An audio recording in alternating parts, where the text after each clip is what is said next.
Absolute bedlam. Absolute bedlam. Absolute bedlam.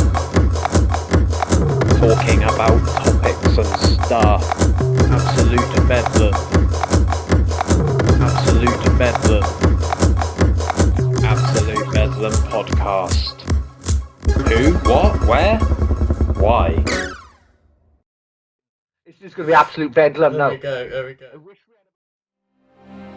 Nestled deep within the heart of Yorkshire lies a rum so smooth that once it passes your lips, you'll never look back again. Combining the smooth tones of sweet fresh ginger, rich treacle and a lick of Yorkshire honey, Absolute Bedlam are proud to be partnered with the true Angel of the North. Two Lasses Spirits. Use code BedlamUK at checkout. Good evening and welcome to a in-person edition of Absolute Bedlam podcast. Done 170 Zoom calls, I reckon. The first one ever in person. I've got Mr. DK Pike on the podcast tonight, and we're here to promote his book, Fauxville. Is that the correct pronunciation of the book?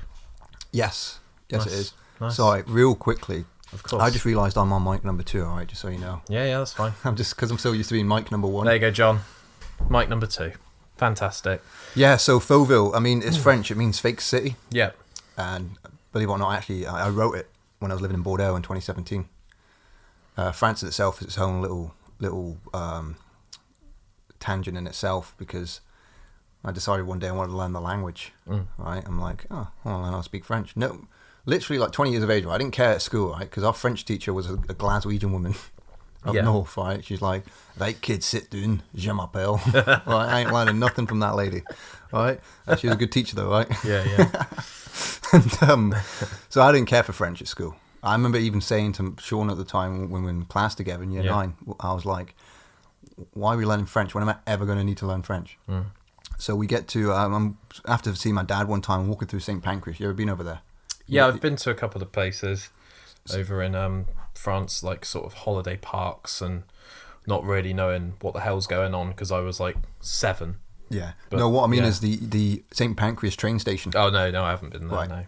So you got the Eurostar there, and you sometimes you'll hear the tannoy speaking in French, and I heard it speaking French, didn't know a word it was saying, and I was like, I want to learn that language. Yeah. Just had it in my head at that point, right, I'm going to do it, and got some French lessons, got a passport, off to Montpellier, met my mate Manu, who's now my editor for my books and all that, and it was a struggle, but eventually, before you know it, I'm living there, come up with this idea, Fauxville.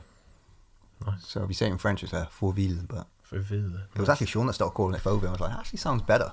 Yeah. Thanks, Sean. I know a bit of French. I was quite interested in it as a subject. But yeah, I remember saying to my French teacher, how do you say sorry? She was like, je suis désolé. Yeah. She was like, why do you want to know that? I was like, in case I make a mistake in class. She's like, oh, you're such a cute person. Now I'm 33 years old and I just don't give a shit anymore. So, French has always been a language that I've wanted to learn. My favourite French word is un quiproquo, right? Yeah. It means a misunderstanding. Oh, right? okay. So I'd start fights just so I could go, c'était juste un quiproquo. No, Nice. I never started any fights. I like the poisson. Is Poisson, my favourite. fish, yeah. Yeah. Just it's kind of like the swear word twat. It's got a twang to it, you know? Yeah, no, Like I feel you. Yeah. So, how long's the book been out? It's been out, it released on Christmas Eve 2021. And I made a massive mistake rushing it to production because I was like a film executive. Yeah. We're going to hit that Christmas deadline. Yeah. One way or the other. My first book, right? And I had a proofreader who she was clearly good at what she did, but she was the only proofreader I had in my vicinity. It was a friend of a friend who hooked me up, right? And she didn't, anyway. So there were typos. There were mistakes that I rushed through, and I had to do a reprint 3 weeks later in January. It was embarrassing. There are 80 books in circulation with those typos. I call it the Marge edition. Yeah, because the word merge is spelt Marge. Okay, that's interesting. So if you've got one of them out there, guys. And it's signed. Not yet. Like, yeah. either two things are going to happen. I'm going to be a really good person in life, or I'm going to be a really bad person, right? So in the sense that, like, you know, people make that little kind of tongue-in-cheek remark. They say, oh, you know, if you make it or it becomes adapted into something, it'll be worth more. And it's like, potentially. I mean, I'm not comparing myself to J.K. Rowling or nothing like that, but just to give you a sort of historical example. Yeah. You know, first edition Harry Potter's hardback are worth tens of thousands. All right. Okay. I'm not making a comparison, but I'm just giving you an example of what can happen if someone makes it big in that industry. Maybe not so valuable now. Yeah. You know, Yeah, I'm yeah, going yeah. to the details. Yeah. Poor woman. But so yeah, the Marge edition, there's about 85 copies out there, and if they're signed, one day, who knows, I might go on a rampage. There we go. And it'll still be worth something. Like, hey, you know Nice. that guy that killed all those people? I got his first edition book. Nice. It's a bit of a segue, but we'll go back to the book in a sec. But have you seen those Pokemon cards where, like, Pikachu's got orange cheeks rather than yellow cheeks? They're worth, like, millions of dollars. I am aware of rare Pokemon cards. Yeah. I remember I never actually watched the TV show Porn Stars, and I say Porn Stars, just so people know I'm not on about pornography. Yeah. Porn Stars is this American thing that used to be on Bravo. Okay. And people would bring, a guy who owned it was called Rick, and people would bring in what they thought was valuable, and he would bring in his guys to check it out, whether or not it's valuable or not. Now, I never watched the TV show, but their YouTube channel is booming. It's basically, they're doing the right thing. They've got themselves a 15-year-old TV show, and they've gotten some sort of social media management going on where they've gotten the best clips and put them into like 30-minute YouTube videos. And me and my girlfriend, for about 2 weeks, were addicted to them. Right, one of them was a Pokemon card. It was a misprint. That's why I brought it up. Yeah. One guy had like I want to say it was a Ghastly or something, and it was like one side printed and the other side wasn't. And I can't remember how much it went for, but something like $900 because Rick always ends up offering them fuck all. Yeah, it seems to be like a real thing where Pokemon has actually got this like subculture of people just doing that. Yeah, Just from the printed cards, the trading card game, TCG, whatever it's called. and it's a shame because people are trying to catch that wave now. You know, I'm kind of guilty of it when it comes to like 50p coins. Yeah. You know, you'll get the Paddington Bears, or you'll get the what's the one, the Beatrix Potter. That was a big thing a couple of years ago. And then you've got like a whole list of £2 coins or 50p coins that are really rare. And now that Lizzie's dead, I've got a few of them. I'm like saying to my girlfriend, I'm like, just keep them there. We cannot spend them. We're going broke. And we're like, do not spend them, right? And I said, wait till the coronation, because people make this misconception where they think that just because someone's listed on eBay for $2,500 doesn't mean it's worth $2,500. That's just the price they put up there. And it may stay there until, nope, sorry, no one bought it. So the misprint money, that's what you're looking for. I think I've got a £20 coin somewhere. I need to have a look at that. And that was one of those things that was on like the JVC channel, or it was like collect 6 tokens through the Daily Mail, and you can buy this coin from doing that. It's funny what becomes rare, isn't it? Yeah. And people try to, and like I said, I have been guilty of it with my little money hoard going on, you know. But it's funny what becomes valuable, and there's things out there that you wouldn't expect are valuable. Yeah. That are worth God knows how much. Yeah, definitely. But things are only worth what people are willing to pay for it. Yeah. You know. So. Yeah. So obviously not going on to J.K. Rowling, but who inspires you to write books? What authors do you take inspiration from? There's been a few over the years. The first one primarily was Philip K. Dick. Are you familiar with his name? Right. So you might be familiar with some of his works. He was a writer in the 50s and 60s, 70s as well, and died in the early 80s. His first adaptation was Blade Runner. Okay. So you familiar? Yeah, of course, yeah. So Blade Runner was based on his 1968 novel, Do Androids Dream of Electric Sheep? And he died about 3 months before the film came out. And it was okay at first, like no one really warmed to it, and then over a couple of years it became became famous. It became a cult classic. And then Total Recall, that's based on his short story Minority Report, The Adjustment Bureau, Scanner Darkly, they're all Philip K. Dick works. Yeah. So I'm reading Philip K. Dick when I'm about 20 years old, and I'm just loving it. I'm absolutely engrossed with it.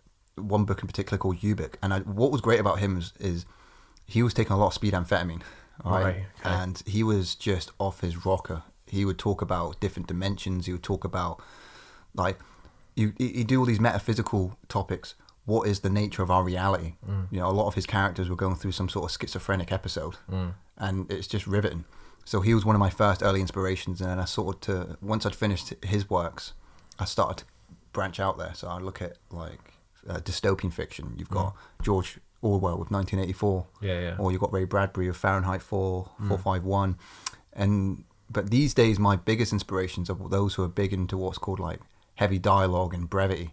So Elmore Leonard, you might not know the name, but have you ever heard of films like Get Shorty or Jackie Brown, Quentin Tarantino? I've heard of Jackie Brown. So Jackie Brown is an adaptation of Rum Punch by Elmore Leonard, and you read it and it is just like, it's brilliant because he's able to convey so much with as few words as possible. And that's kind of like, well, you've read my book a little, some of it, and you kind of get the impression that, you know, I don't over describe things. I just keep it to the point. And what's called soft world building. I'm not big into like fantasy. Like, you get a lot of fantasy tropes where people will put so much emphasis on the world building and descriptions, and I don't care for that. It bores me.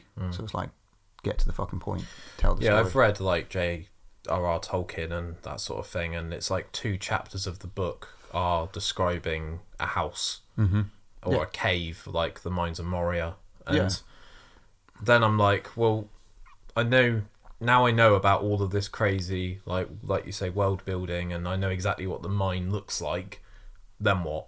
Yeah. And then they have a battle, and then they leave the mine, and it was like, well, that was a lot of exposition for not a lot of payoff, really. And that's the problem, because you're spoon feeding your readers. And I'm not like, you know, millions of people read his books and enjoy it, so I'm not saying like it doesn't work. It's just, for me, it doesn't work. I'm looking at like Elmore Leonard or Raymond Chandler, and I'm thinking, what is something I can aspire towards that best helps articulate my voice?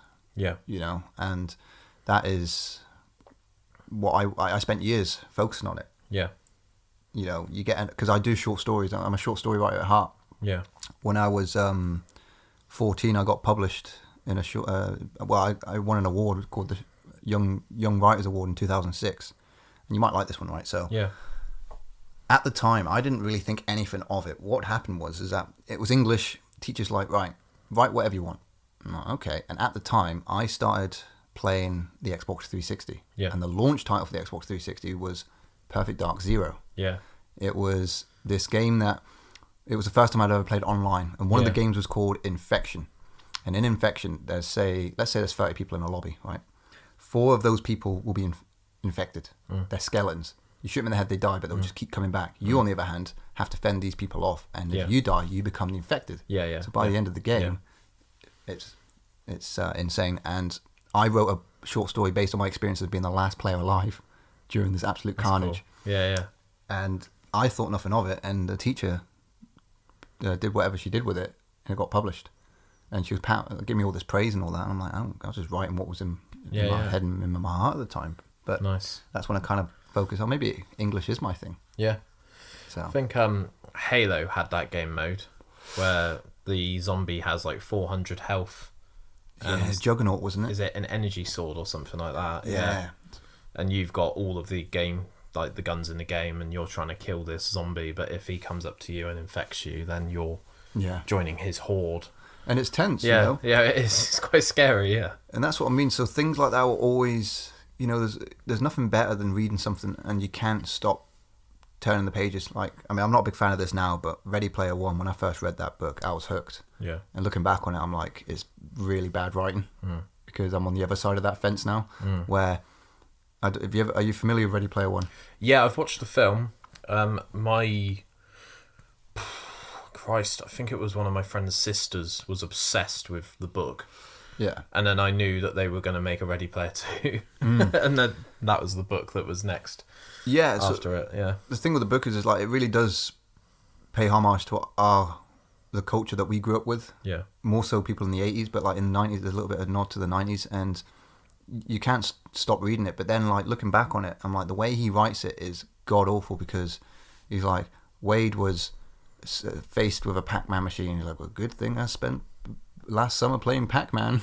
Yeah, like, that's not. Yeah. Anyway, sounds a bit sort of cheesy action. Yeah, but it did really well. It sold God knows how many copies, but then Ready Player 2 come out and people were pretty disappointed. Yeah, it's a tricky sequel. Yeah. So, have you always been interested in writing this genre of book, or are you using this to test the waters and then you're going to go on and write a horror film? Yeah, I'm interested in being what's called an auteur, where it's like different genres. You know, when you talk about films like Christopher Nolan.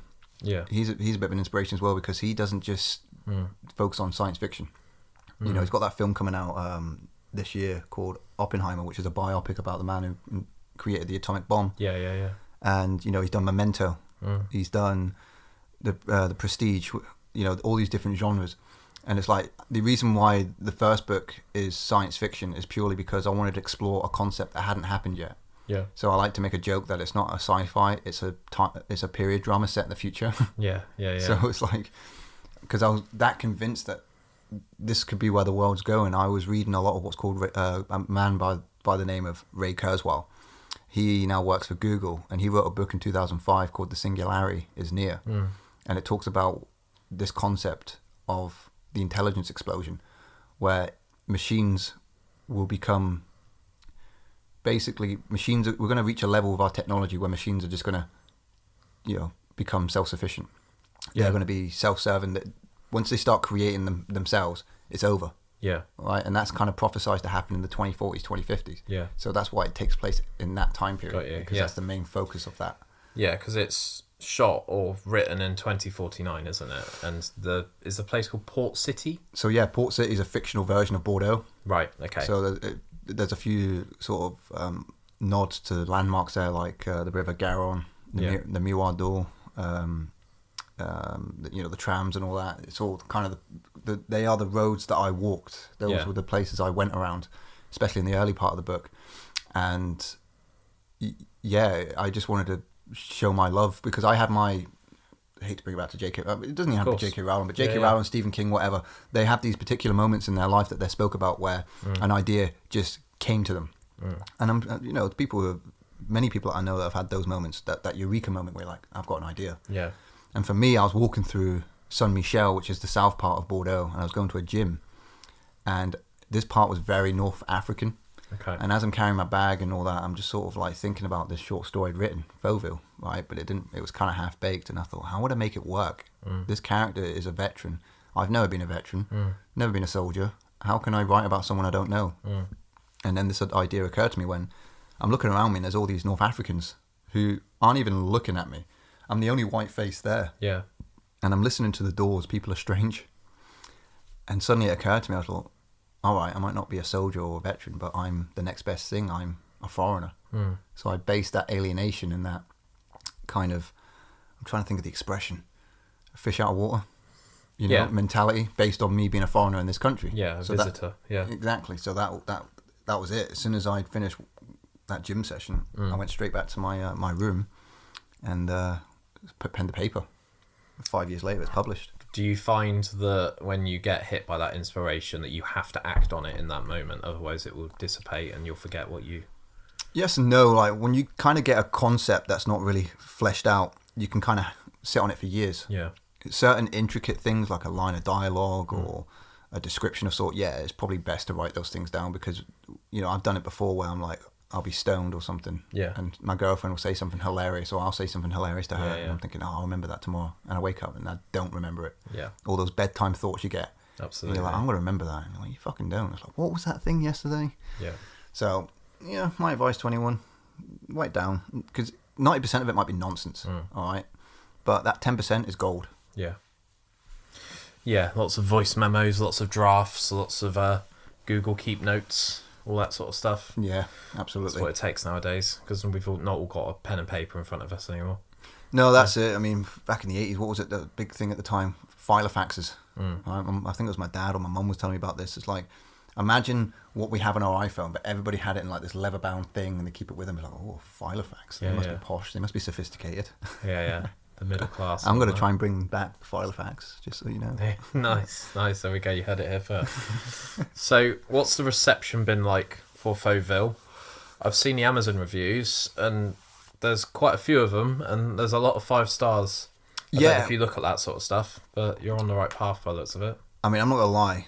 a lot of them are what I call goodwill reviews, where they're people that either are friends or they know of me. Yeah. So they just thought, chuck them a 5-star. But I'll be honest, it's mixed, right? And I'm very proud, even to this day, of like the quality of it. And I couldn't have done any better at the time. I put as much thought into it as I possibly could. Yeah. But there are certain things I look back on where I think as you grow, there's certain things I'm going to refrain from doing, and it can get a little bit, it can lose people, because I was ignorant thinking that everybody was going to be on the same page as me, no pun intended.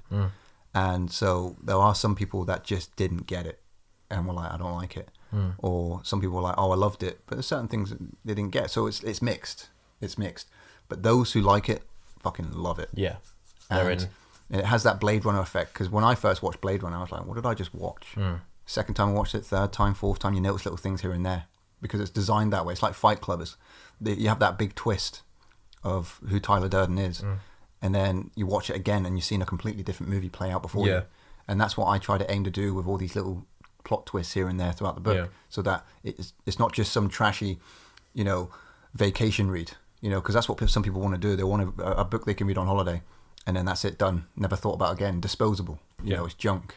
I'm not going for that. This is something that a lot of people want to be comforted by books too, as well. They want to be comforted by it. My book can be quite confrontational, and it's satire, razor sharp satire towards not just left-wing politics, but right-wing politics as well, especially like right-wing libertarianism. The anarcho-capitalist theme. That was a big thing. So I'm taking jabs at both sides of the political fence, and I'm playing on trauma. I'm playing on a very non-linear style of writing that people either get or they don't get. Yeah. So that was a bit of a convoluted way of answering that question. So I apologise. Right, yeah. In terms of like plot twists in films and books, what have you found to be the best one? Because my one has always been The Sixth Sense and The Others. The Others is all right. Yeah, no, I do like those two plot twists. So I just don't want to spoil anything for anyone. So, but I'll do my best. All right. So Fight Club's a good one. Yeah. All right. Both the book and the movie. Another good plot twist. Right, you put me on the spot here, but we're going to find some gold here. There we go. All right. Oh God! I watch all these movies and I'm like, why can't I remember the plot twist right now? I mean, that's all right. John, play an advert. All right, cool. We'll be right back. Oh my God, I've gone blank, man. I feel like I'm joking. Like when you're younger and at a job interview, like, so tell me who you are. Oh, I don't know. Where do you see yourself in 5 years? I'm 12. Yeah, I don't know. Hopefully not dead. Yeah. Well, I'll tell you what, right? I'll make you a deal, right?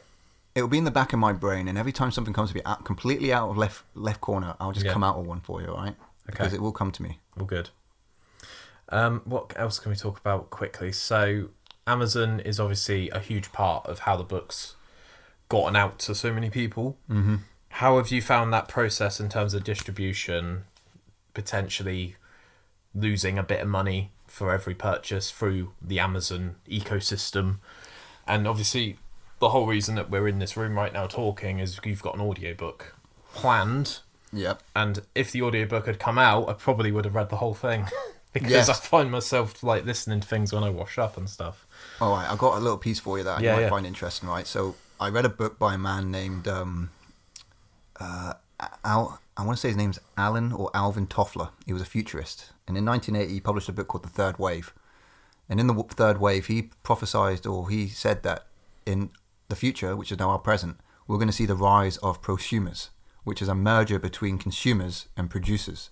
This podcast right now is an example of prosumerism. Yeah. All right. We're going to cut out the middlemen. There are going to be less gatekeepers, and people will have the freedom. The consumers will have more freedom to be the producers of their own material. Yeah. And Amazon, or what we call Kindle Direct Publishing, because that's the service that they provide.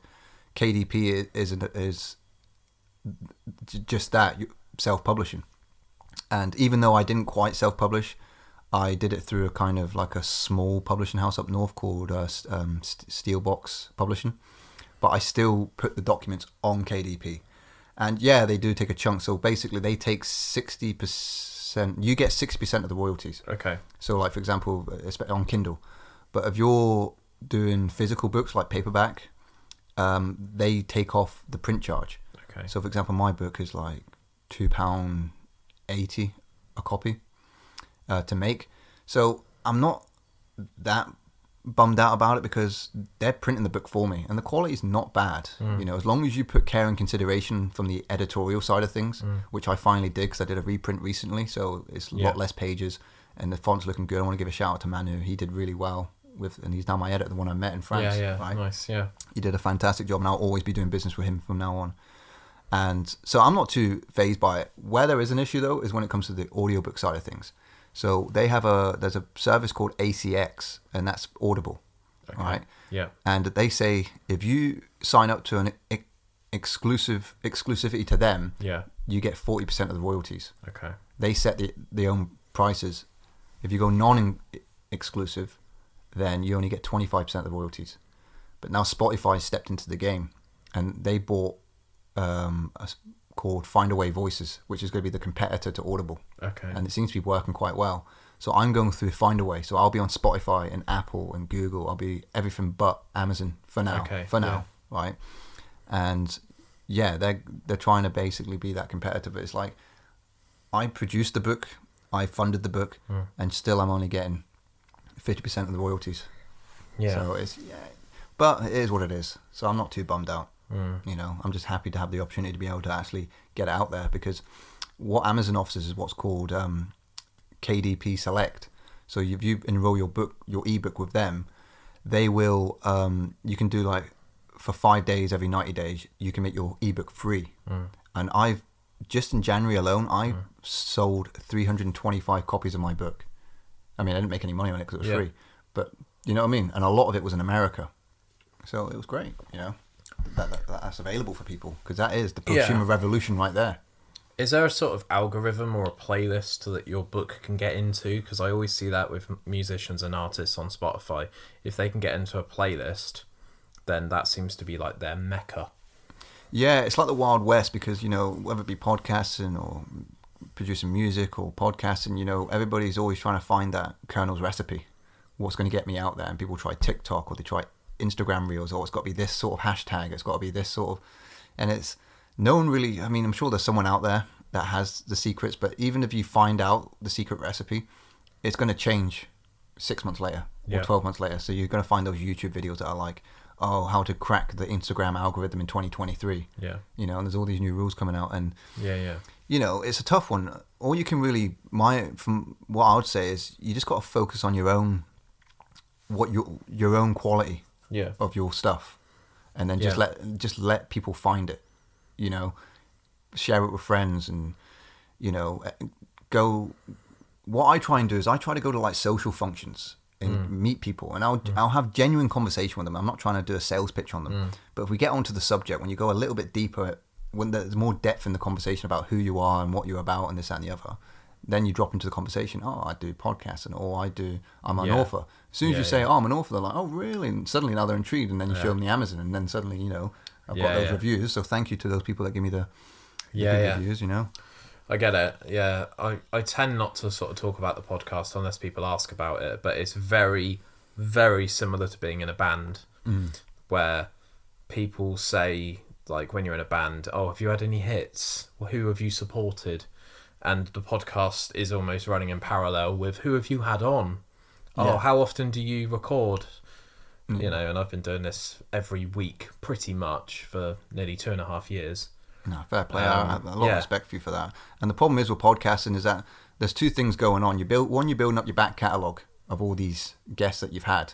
All right, so that's always good, because if someone does come across you and really likes one episode, well, they're going to go through your whole catalogue. But the flip side to that is that you're only really as popular as your last podcast. Almost like, you know, film stars have that same curse where, you know, they'll do a really good movie and they'll win all these awards, and then they do an absolute bomb the next movie, and suddenly the phone ain't ringing anymore. So you know, and the problem with podcasting is that it's so disposable. You know, you listen to an episode and then you listen to the next one, you listen to the next one. It's like you're tuning in every week, and it's tough because it's like, I don't know how many podcasts are out there in the world, how many active podcasts are out there, but it's got to be in the thousands, right? Definitely. And actually, I think there's a website you can actually look this up. Wow. Yeah. But It will tell you how many active podcasts, and when they say active, they upload at least once a month. I think that qualifies as active. Yeah. And, because of this whole prosumer thing that I mentioned earlier, suddenly there's an entire saturation of people doing what you're doing, whether it be podcasts and creating music or what I found out, publishing books, right? Because now it's so much easier to publish these days. I'd be part of these Facebook groups. I'm not on Facebook anymore because it's just baby boomer, isn't it? Baby boomer land. And it's just there to divide people. But, I'd be part of these groups, and the problem is that they just want to be noticed because, some of them are quite lonely people, and I feel sorry for them. They're like, oh, please look at my thing, and sometimes I do, and I read it, and some of it was great. I came across some indie authors. One guy called J.T. Moriarty, and he wrote a book called The Full Life of a Robot, and I laughed my ass off. It was fucking hilarious. But for every J.T. Moriarty that I read 5 of the worst books you've ever came across in your life. Yeah. And same with podcasting. There's a whole saturation of it. It's like you want to be noticed because you've got something good that you want to try and get eyeballs on. Yeah. But you're in amongst this crowd of fucking dweebs that think it's just having a microphone and a phone and having a phone record. No, we can talk about anything. It's like, well, no, if the conversation ain't there, you ain't got it. You either got it or you ain't got it. Definitely. I think podcasts come in lots of different flavors, and mine's always been very variety based. Whereas there's a couple. There's one that I really like called Nevermind Polly. He's one of my friends called Matt, and he interviews rock and metal bands from around the world. Right. And then I listen to other stuff like Jack Mate's Happy Hour, which is very variety based and guest based. He had Dick and Dom on, didn't he? Yeah, Dick and Dom. Yeah. Joe Rogan will interview anyone that he's interested in, but he doesn't really take requests. No. He will just get on who he wants. So one day he'll be talking to an air hostess, and the next day he'll be talking to an archaeologist, and then he'll get all of his comedian mates on, and they'll talk about shitting and getting high and smoking DMT. That's it. But there's a lot to podcasting, and it's important to keep like a cohesive stream of conversation going, because otherwise you're just kind of filling up the room with dead air. Yeah, and the thing is, especially when you're hosting something, is sometimes you'll be talking to someone you've never met. They don't know you. Yeah. And suddenly you got to try and win them over. Yeah. I remember when me and Sean had our podcast, we did Officer Duffy. And that was kind of like the that was awesome. That was a highlight for us because that was cool. I emailed him and I was like, oh, come chat with us. But the thing was is that the way I lured him in, I didn't mention Scary Movie. There was a film called Windy City Heat that came out in 2003 that he's in, and it's fucking hilarious. Like it's free on YouTube. Like it's a prank. It's a really expensive prank on this one guy who thinks he's a movie star, and everybody's in on it. The cameras, the director, they're all in on it. All right. And Dave Sheridan, Officer Duffy, he played the limo driver that had to get them to premiere. Okay. And I had questions. So in the email, I said to him, look, I want to know about Windy City Heat. And that's what brought him in. Right. So anyone that watches that podcast, they'll see that for the first 20 minutes, we're talking about Windy City Heat. And he explains all the questions I had about, was it fake or was it legit? And he said, it was legit. The man was brain damaged. So you could do some shit to him, and then a week later, you wouldn't remember who you were. Yeah. And I know that sounds terrible. But, but we were told... an American comedian recommended we watch this film, and he said, don't feel sorry for this man, he's a piece of shit. And I was like, okay. And it made it all the more funnier to watch. And then next thing you know, he starts getting out his like video cassettes from the 90s that he'd put together, all his different characters. He's saying like this character Chip is what became Officer Duffy. And it was great. And then we just riffing, it becomes easy. It just becomes like this sort of egalitarian approach where it's like, right, we're in this space together. Yeah, sure, it's virtual, but after about 10, 15 minutes, you feel like you're there. Yeah, definitely. And another personal hero for me and Sean was a man named Craig Burko, and he was in Scary Movie 4. He played the Tom Cruise parody, Tom Ryan. But I was also a big fan of his in the film The 13th Floor, which came out about 2 months after The Matrix came out, and it dealt in the same sort of storyline of simulation, but it went a bit further with it, like Philip K. Dick style, where it was like a simulation within a simulation. It kind of sounds like Rick and Morty, and it did it pretty well. And because of that, I was always into like, I just loved that man. I was like, oh my god! And then me and Sean reached out to him, and we did the interview. Nice. He's like, no, I've got the guy on bloody Instagram. Yeah, that's always wild to me. Yeah, And then you realise they're just regular people like us. You know what I mean? We're the ones that put them on that podium. Yeah, the fact that I can like DM Brendan from Wheatus on Twitter is mad. There you go. I've got Blue Van Man's WhatsApp mobile number. He's quite a successful YouTuber. I can tweet MC Lars and he'll get back to me. It's just cool. It is cool, isn't Cool. It makes you feel a bit like, oh wow. Absolute bedlam. Hello, today I'm promoting a product called Set Surf 100% mineral sun cream, safe for sensitive skin and children. So I've got some products here. So we've got SPF 20 lip balm, mineral sunscreen, SPF 50 and water resistant sun cream, and my favourite, rash cream. So when I was out jogging quite a lot, this saved my bacon when I was running at stupid speeds, believe it or not, and going stupid lengths, and rash cream definitely helped me out. So yeah, reef safe, coral safe, www.setsurf.com, shop the range, use the code BEDLAM20 for 20% off at checkout. Let them know that I've sent you, and yeah, enjoy. Absolute bedlam. Here's one for you, right? Yeah. So I haven't brought this episode out yet because it was more of a kind of a lure rather than a real podcast. Yeah. But it was pure. I did it completely solo. It was about February time I did this, and it was a film director named Vincenzo Natali. Now he's more known now, but his first big hit was his first film, Cube, which came out in '97. Yeah. And you're familiar with the concept? It's a bit like Saw, but it's more brainier. Oh man, is that the one with the lasers? Well, basically, that fucked me up. these people wake up in a cube. Yeah. And different doors. Right, I won't go into too much gore on you. I won't go into the details. But anyway, so that was his first big hit. And then he did another film after that called Cypher, which wasn't as well known, but I saw him film 4 back in like 2012. And I fell in love with this film. It was an espionage thriller, kind of mid-budget sci-fi. And it was my inspiration of what I wanted to do. So 2017, I'm writing the first draft of Fauxville, and I'm getting drunk. My landlord, Lionel, he's away shagging, whatever. You know what I mean? Because he's just a mad shagger. Yeah. So I got the whole like pad to myself, and it's April, it's warm. I've downed like a whole bottle of wine because I'm going through some shit. You know, I call it. It's not a breakdown. I call it a breakthrough. Nice. I drank myself into sobriety. Yeah. In Bordeaux, and I'm watching Cypher, and I'm like, oh, this is, you know what I mean? I'm just there, like watching it, drunk, whatever. And then you roll the clock forward 5 years later, and I'm talking to this man. We talk about his work, and then I kind of like shoehorned in right towards the very end about Fauxville, and then he gave me his address, so I sent him a copy, and then he emailed me saying got your copy and all that. His most recent gig is an Amazon Prime series called Peripheral. All right. And it's just been renewed for a second season. So he's like, look, I got your book. I can't wait to read it. However, Peripheral's been renewed for a second season, so I've got a lot of scripts to go through. So I'm like, I just leave it there. It's like, that's it. You know, I'm going to move on with my life, because it could be 6 months from now, it could be a year from now, maybe never. But you might say, look, I like it.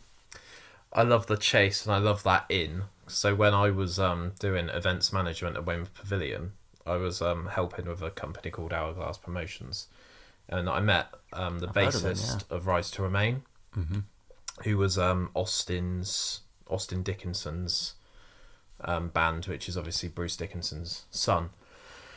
Yeah. And I said, look, I appreciate you're really busy, dude, but I'm in a metal band, like most people on the planet, and I'd really genuinely appreciate it if you could listen to my EP of, I think I was in a band called Griever. Oh. And he was like, yeah, man, of course, I'll listen to it, absolutely. And because I worked for the company, it felt like I was a bit more of a legitimate person rather than just someone going to a gig as a fan. And he messaged me on Facebook, I think it was, saying, I really like the music, I'm going to try and set something up. It never happened, but just that recognition, and that, like, I've always prided myself in, if I say I'm going to do something, I will do it. Yeah. And it's nice sometimes when that's reciprocated, because otherwise people go, I'll try my best, but I'm off on tour in Australia for 6 months, so who knows when I'll come back, and, you know, that sort of thing. You just have to leave things there, you know. Another famous example was Stephen King. I read his memoir, and he spoke about when he first published Carrie. Yeah. It did all right, but back in those days, things took a lot longer, so through a traditional publisher. And if he sold the international paperback rights, he was looking at like 200 grand. And back then, him and Tabitha were broke as fuck. Yeah. And he just moved on with his life and started writing other things. And then he get a phone call from his agent saying, Stephen, are you sat down right now? And he said, the international paperback rights have sold. and that was it, $200,000 in his bank, and he told his Imagine wife. looking at that, like on like you open like the nationwide banking app, and you're like, oh fuck, I've just made it. Yeah, Like, holy shit. There's a Frankie Boyle joke when he says about Euro Million winners.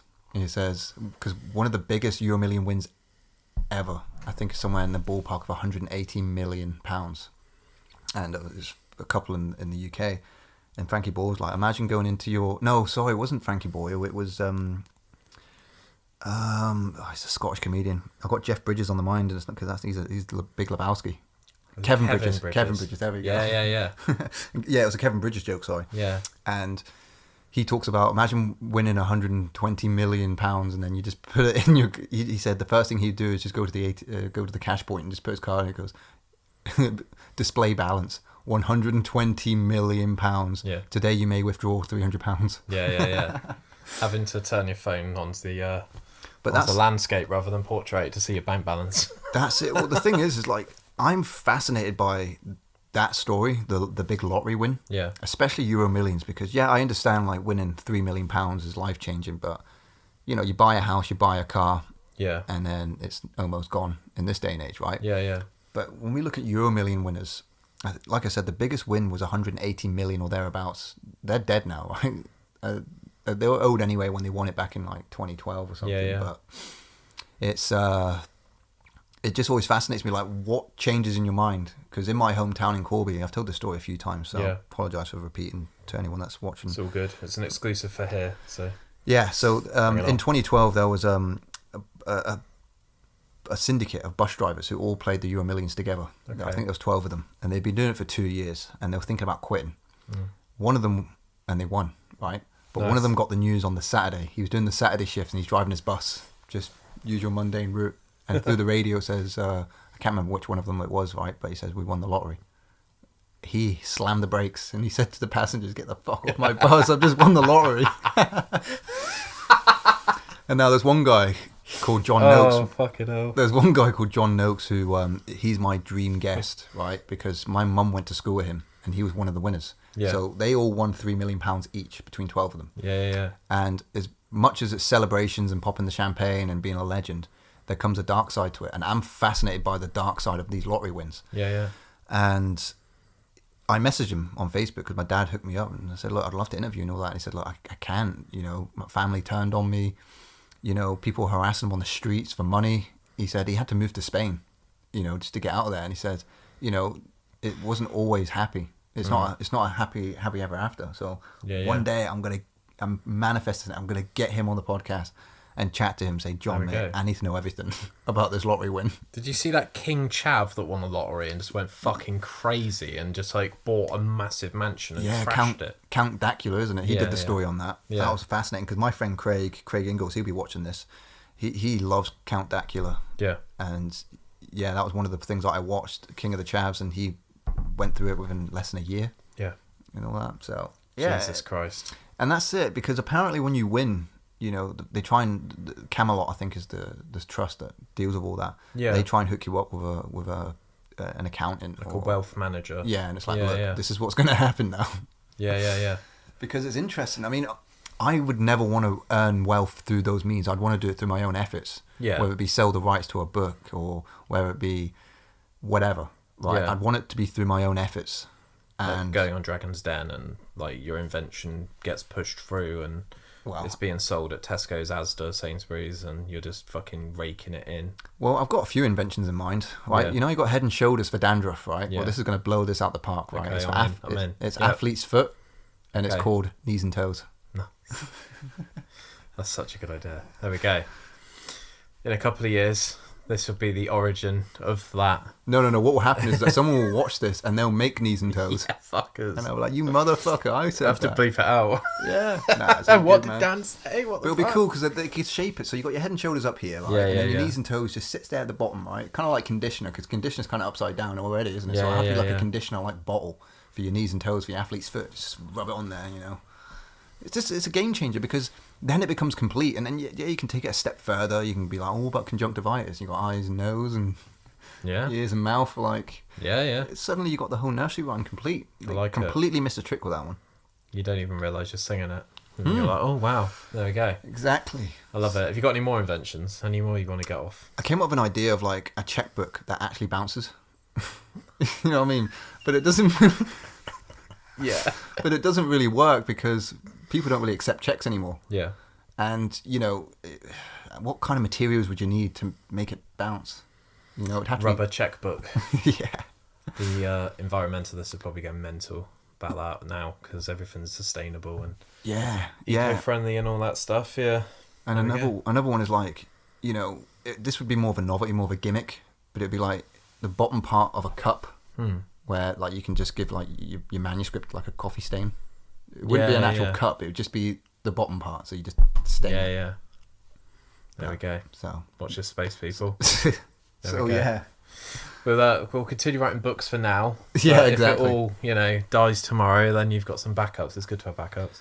Yeah, that's it. And the thing is as well, like my girlfriend tried to give me advice, and she said, like, why don't you look at the bestsellers and that be your next project? And I'm thinking, I don't want to write the next bestseller. I want to write what I'll find interesting because the process that I have is that I come up with a premise and the ending, and then I have to figure out how to have a start and a middle to get to that ending, which is kind of ass backwards, but it just seems to work for me. And more often than not, I'll start off with like a short story or like a novelette, which is a real fancy word. It's basically about what they kind of have like these not like guidance of like word count.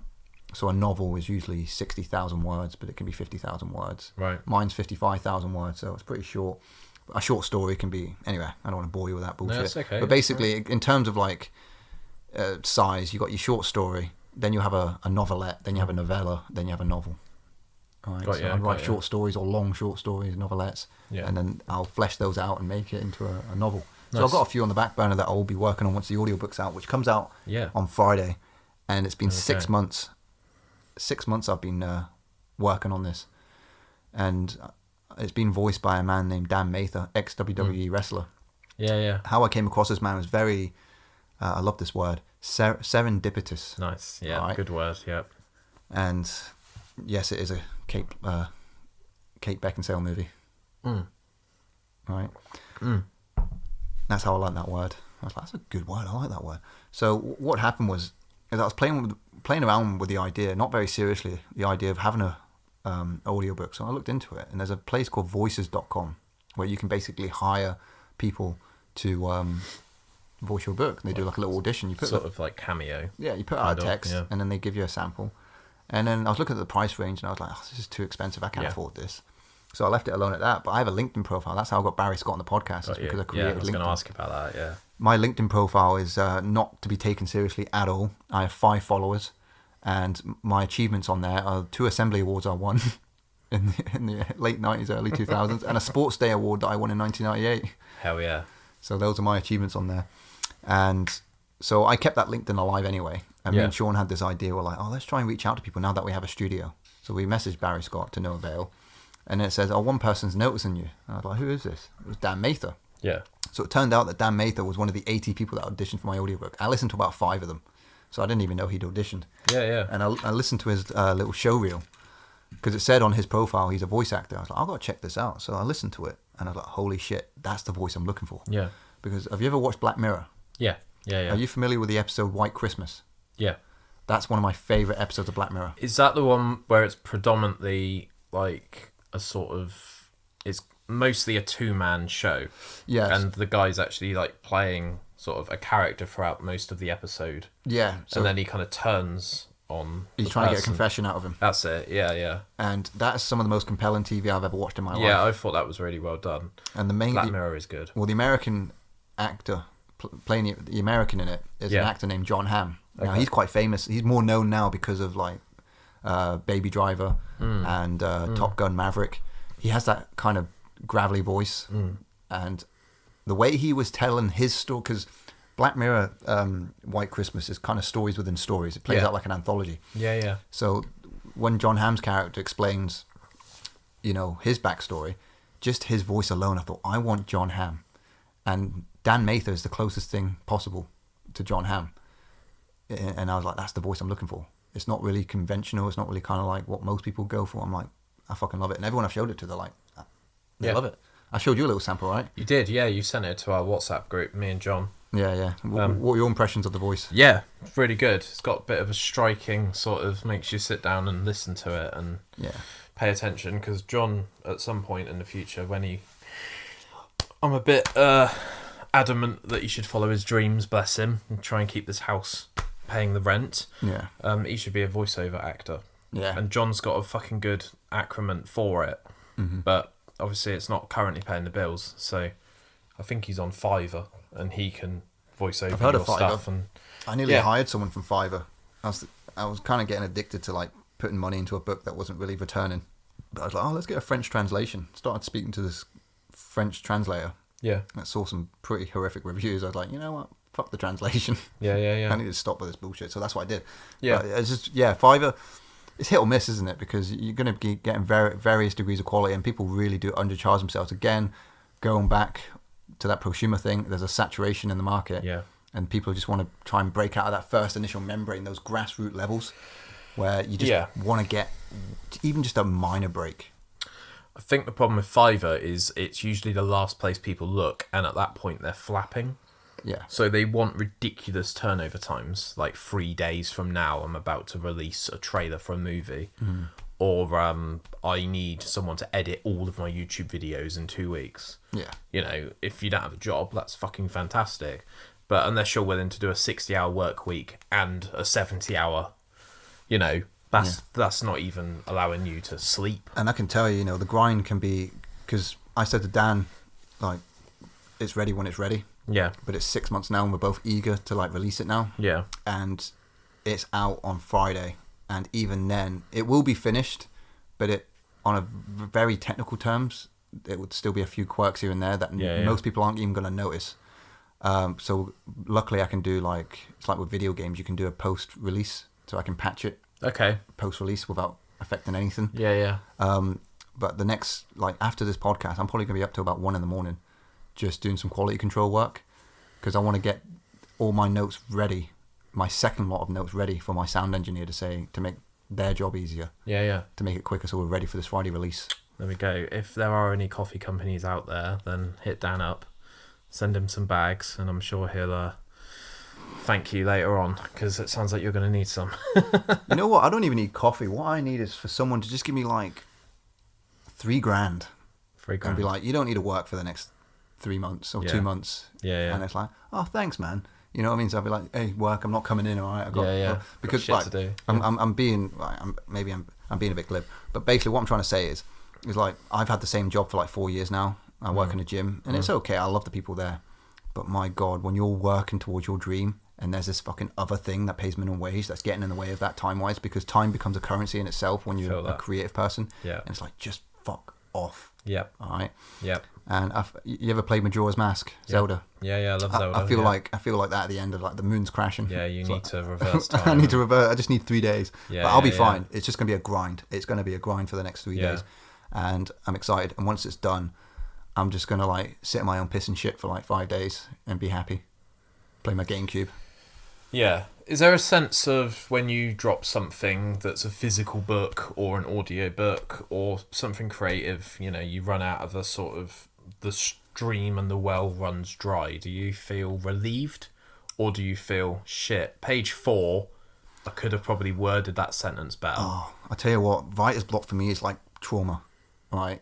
Because there's denial, all right? Yeah. So I have what's called a writer's instinct, and I think I haven't come up with a proper word for it yet. Maybe we'll figure it out. But we all have an instinct, a second brain, if you will. And we've all had it at certain moments in our lives where we've thought something just ain't quite right, but you can't quite conceptualize or even reason what the problem is. There's this kind of unarticulated thing that's just saying, it's like a child's brain. It's almost like there aren't words for it. It's just a feeling saying no, right? Yeah. And if we follow that instinct and you turn around and said, oh, there was a bloody car crash down the road, and it's like, fucking hell, I could have been on that road if I, you know what I mean?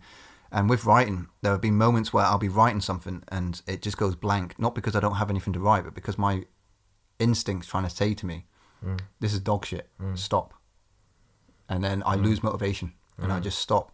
And then I'll just not write anymore.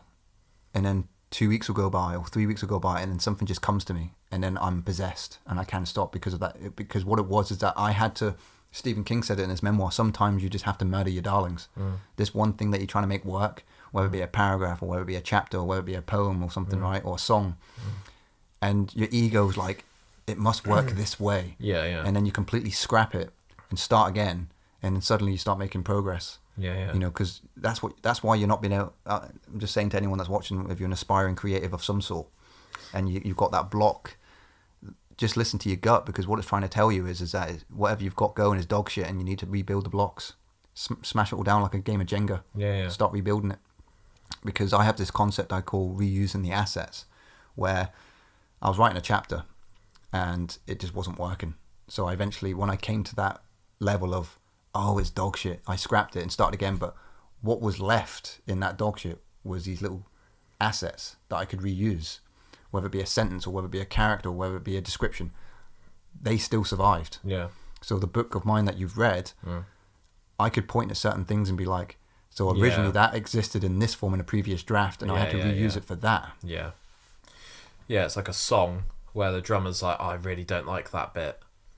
And then next album, they try to correct what they did in the last album. Yeah.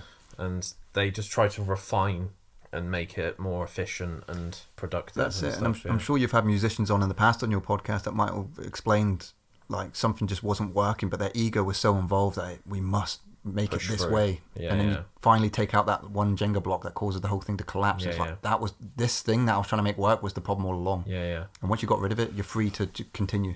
Well, I hear a lot of artists talking about Frankensteining songs, which is they take the verse out of another song that was like a B-side and it was never going to see a light of day, and then they'll use the chorus from another song that they're stuck with.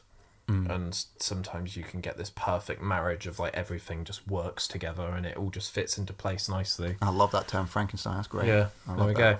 And yes, reusing the assets, Frankenstein, and any creatives that are watching.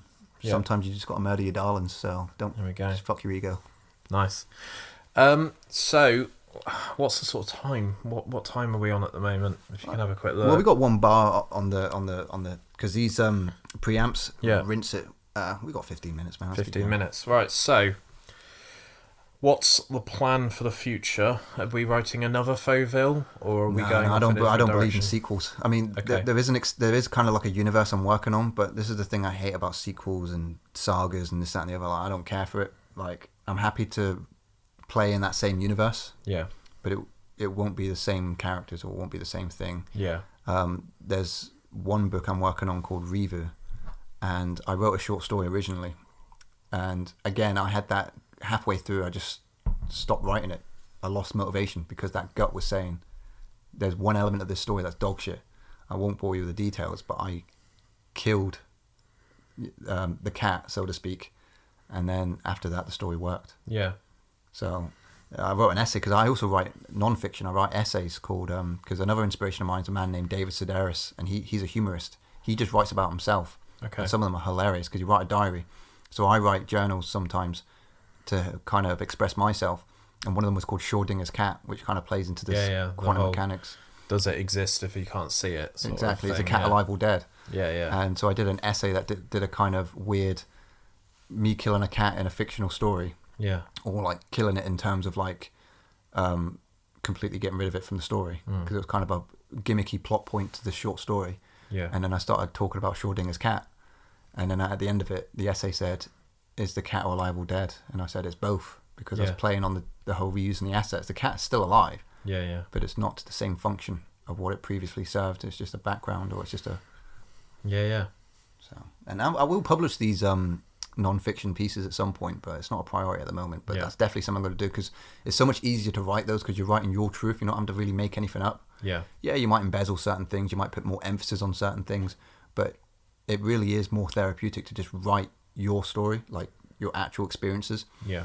And then just compile them together into little collections. So in the near future, I think I'm going to call it The Confessions of a Square Peg.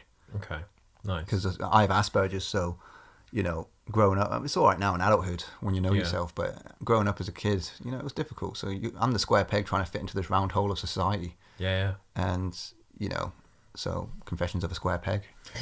Yeah, I feel that. Yeah.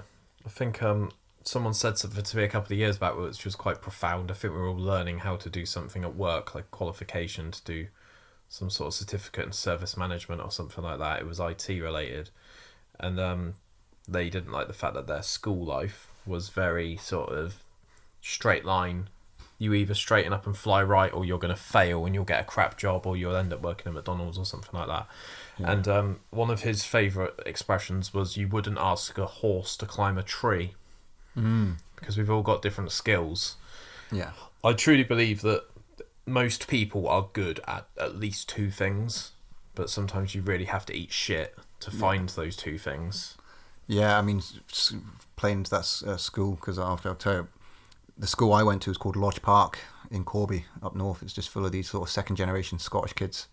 And you're surrounded by these storytellers, you know, these aggressive, prepubescent storytellers, and you're in this crowd, and some of them would just have you in absolute stitches. So I think that's the origins of where my storytelling comes from, is being surrounded by these jaded alcoholic offsprings. Yeah. You know, but school was just, it didn't really inspire me. There was a few teachers here and there that really inspired me, but they're just trying to educate you into conformity. We had a school uniform, and like if your top button wasn't done up, some teachers would stop you in the corridor and say, "Do your top button up?" And I'm like, "But why? What are you preparing us for?" Yeah. You know, I've never worn a suit ever since. Interviews and that, sure, but none of the jobs. I work in a gym, for fuck's sake. We have a polo shirt and a pair of shorts. Tuxedo. Yeah, completely. It's like they're trying to kind of indoctrinate you with this conformity, and I understand that in this reality, we do need some form of structure, and we have to kind of understand the idea of consequences of our actions and this and the other. But the public schooling system's a fucking joke, and apparently it's even worse now than when we were at school. But the social aspect of it was tremendous. You know, me and Sean went to school together. You know, we met each other when we were 12 years old, and the laughter that we had was something else. Yeah. And the friends that we had as well. So all my memories are not really things that I learned at school, but just the shit that we got up to. You know, some of those teachers, those poor teachers that had to put up with us. Yeah. But, of course.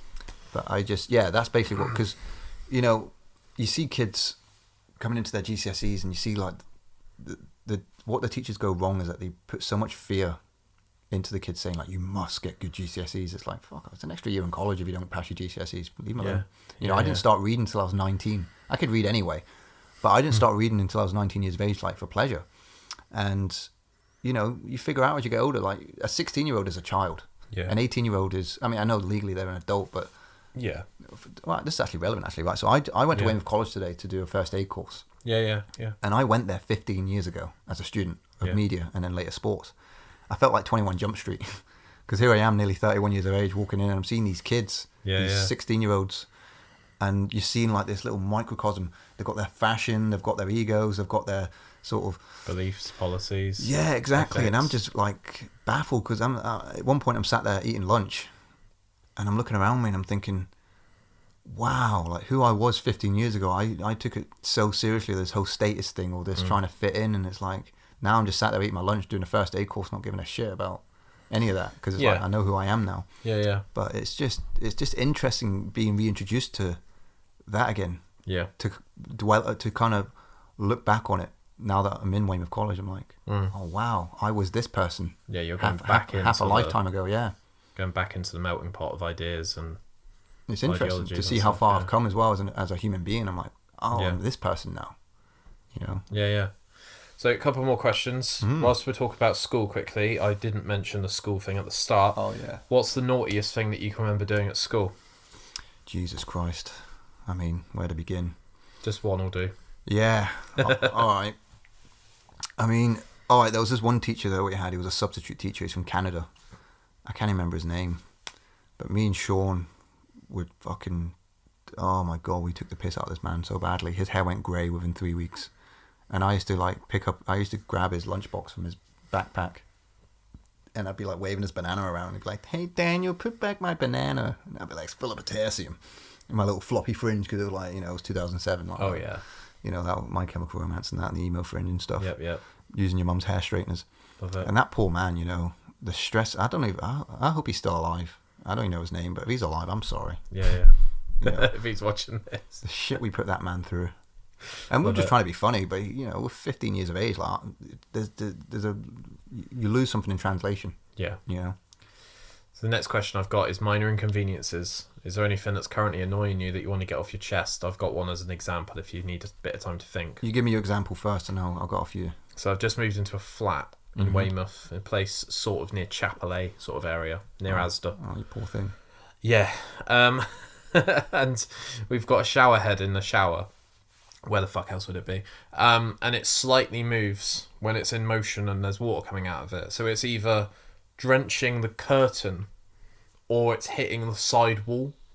So you've got to like really position it so that it just goes straight onto your body. So we need to tweak that. It might be the thing that it slots into. Well, the thing is, like, once you figure it out, that's a skill for life. They ain't going to teach you that at school. No. How to fix a shower head. I'll tell you, when I was 27, I went through a phase of my foreskin being a bit of an inconvenience, right? So, sorry, there's a bit gross at the end now anyway, right? But, like, I would literally, right, I'd piss in a urinal, right? And then I'd shake myself off, right? No matter how many times I shake myself off, as soon as I put that hood back on, bleh, like a burping baby. Like, I'm like... So I actually considered getting a circumcision, right? Because I thought, the foreskin's the culprit. Nice. Every time I roll that sucker up, right, it just... Bleh. I'm like, this is oh. And I spoke to a guy, this gay guy, right? He's a really nice guy. I don't know why I said he's gay, but he's gay. He's really good person. Talk to him all the time. And he was like, oh no, bro, I had a circumcision. You lose pleasure. He's like, don't get the circumcision. I wasn't really gonna, but I had that conversation myself a few times. A little Thinking, blip of... another inconvenience is like, this women will never understand this struggle, right? But for some reason, your knob will just decide that when you piss, it's going to go in two directions. Yeah. It happens once in a while. Yeah, definitely. It hasn't happened for a little while, but that's a minor inconvenience. I'm like, whoa. I think there's definitely been a correlation between social media being a real thing and me now sitting down to wee, so then I can be on my phone more. Yeah. Which is really fucked. I went through a phase, when I was for a very long time, going for a shit was kind of like just a banality. So I just, what'd you call it? Just take a shit and get on with my day, right? Yeah. But it's not now. It's only now that I'm older that I realise the luxury in just sitting down, going on your phone or reading a book and just sitting there for like half an hour. Yeah. And my God, sometimes it's just tremendous. Yeah, especially when you do it on company time as well. Sometimes I get pins and needles. I'm like, I should probably go back to work. It reminds you of Lethal Weapon too. Yeah. When is it Murtaugh? The guy, Danny Glover, right? Yeah. And he's been sat on the toilet for like 18 hours because on the toilet roll it says don't get up, it's a bomb. Yeah. I can't get up, Riggs. Jesus, I haven't watched it in ages. my legs are numb. How many Lethal Weapons did they make? Well, they made 4 films with that duo. Yeah. And the first one's amazing, especially the director's cut. I actually like number 2 more because by that point their friendship's been established and it's just seeing Riggs and Murtaugh. I'm saying his name wrong, I know. Number 3 was kind of gimmicky. Number 4 was just silly. They did a TV show for a couple of seasons. I think they're bringing out a 5th one, but I don't know if it's going to have the same characters in it. So I hope that answers the question. Yeah. Pop. 2 more, then we'll wrap up.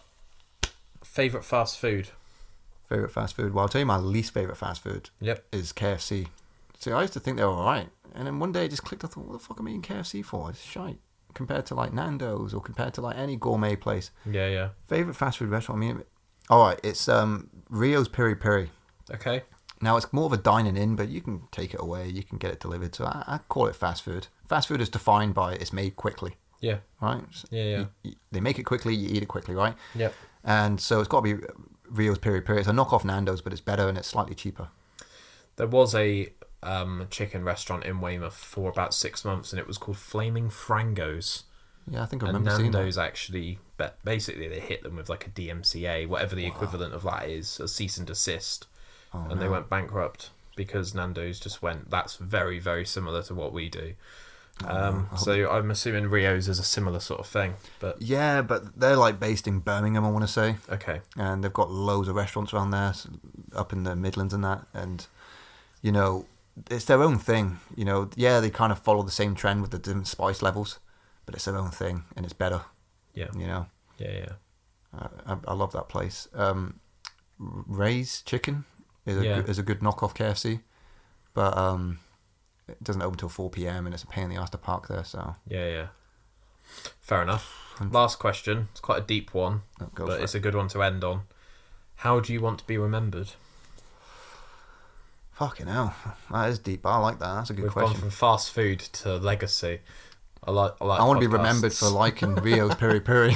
You know what I mean? That's it. Nah, I think, Jim Carrey said this. He said that everything that you love and everything that you possess will eventually rot and die, and all that will remain is what was in your heart. And, if you can leave this world with nothing but love and decency and acceptance, I think you've done something right in this life. Otherwise, you've got to relive it again. That'll be your karma, because that's the whole point of karma. It's not just a case of action and reaction. You do bad onto others, and bad things will happen to you as a result. Definitely. Karma is more a case of, we have this sort of arbitrary tick list every time we come into this life, and when by the end of that life, if that wish list has not been fulfilled, then we have to go back and relive it and start again. And I guess in simple terms, I want to be remembered for being decent and hardworking, and someone that had love in his heart with everything. Even if I was misunderstood, I always had the best intentions. Yeah. So there we go. I hope that answers your question. So Fauxville is out now as a physical book, and Friday is when the audiobook drops. Is that correct? That will be, what date are we on now? So I want to say Friday is going to be the 17th of March. Yep. So, and if there's any hiccups here or there, I mean, it's going to be out a day or two after that anyway. But it's set in stone, 17th of March, Friday. That's cool. And I've got a lot of work ahead of me to make sure that this gets released on time. There we go. And your socials, where can we follow you if we want to keep up to date with everything? So Instagram at DK_Pike. Yep. And yes, that will have a link to my book if you want to get on it. I also promote I wouldn't call it a podcast. I just do this little gimmicky thing where I play GameCube. Yeah. And just talking to a mic. You can't see my face, it's just audio. And I'll play like classics like Tony Hawk's Underground. Yep. And I'll just talk about life. Episode 2 has just come out today. Nice. So that will be done in about 5 or 6 episodes, and then I'll move on to I don't know, I'm not going to be consistent with it because obviously writing and that and working out takes over. I don't want to be too much of a couch potato. But I'll be doing the classics like Metroid. I'll be doing like Metroid Prime. I'll be doing Zelda. Yep. Ocarina of Time and Majora's Mask. Oh, yeah. And one of them's going to be Ghost Recon Advanced Warfare. Oh, right, yeah. Yeah, that's an Xbox 360 classic. So, yeah, it's called Square Peg Gaming. It's SQWARE. Nice. So I spelled it wrong on purpose because everyone's called Square Peg, so I had to do it with a W. Yeah. There is a company out there called Square Peg with a W, so eventually. But here's the thing, I'm not going to monetize it if that ever came to be. It really is there as a bridge for people to be like, oh, this is interesting. Who's this guy? And then they've got my books. They've got my other podcasts. They've got my Instagram. You know what you're I mean? sort of building something around the thing. It will never be sponsored Yeah. and it will never be monetized. It's just a bridge. Okay. It's a facade. I'm luring people in with that nostalgia. But if Rio's Piri Piri do want to send you some stuff, I'll be there in a heartbeat. I'm sure you'll accept it. If they say, oh, here's a ticket, here's a lifetime supply of Rios, you have to mention us every 5 seconds. I'm like, already done, bro. Go. Last thing. Right. Yeah. As a fellow podcaster, is there anything that you want to ask me? I'll be as honest as I can. Yeah. Do you think, have I convinced you on, I suppose you haven't really heard the audio yet, but have I won you over on the Shaw SM7Bs? This looks a lot more professional than what I'm used to, so maybe. Fair enough. We'll talk about quotes in a bit. Because Because I'm sure that'll be enough to put me off. £300 a mic. Yeah. Sometimes you can get down to 280. This itself's about 280, 300 quid. But mate, honestly. Pays for itself. Yeah, I mean, this is over a year old. Look at the condition of it. If you look after it, it'll look after itself. Yeah, nice. So, all right. Well, thanks for coming on. Appreciate you. Check out DK Pike. Check out Fauxville. Keep it Bedlam. And we'll see you soon. Absolute bedlam. Shanty Spirit, based in Bournemouth, UK. Dorset Botanical Seaweed Vodka. So I met these at Bournemouth Air Show 2 years ago, and I wanted to get them on the podcast, which I've done in the previous episode, and I wanted to speak to them and promote their products because I think they're onto a winner. So this is vacuum distilled for fresher flavours. Lots and lots of different seaweeds go into this amazing vodka. doesn't taste like the usual stuff that you get from the supermarkets. It's got a bit of a sort of story to it and a bit more of a twist. It's had some awards, and I'm hooking you guys up. If you go to www.shantyspirit.com and you type in the code Bedlam discount for either 20cl or 70cl bottles, then you'll get 10% off your purchase. Shanty Spirit, drink to enjoy, drink responsibly. Absolute bedlam.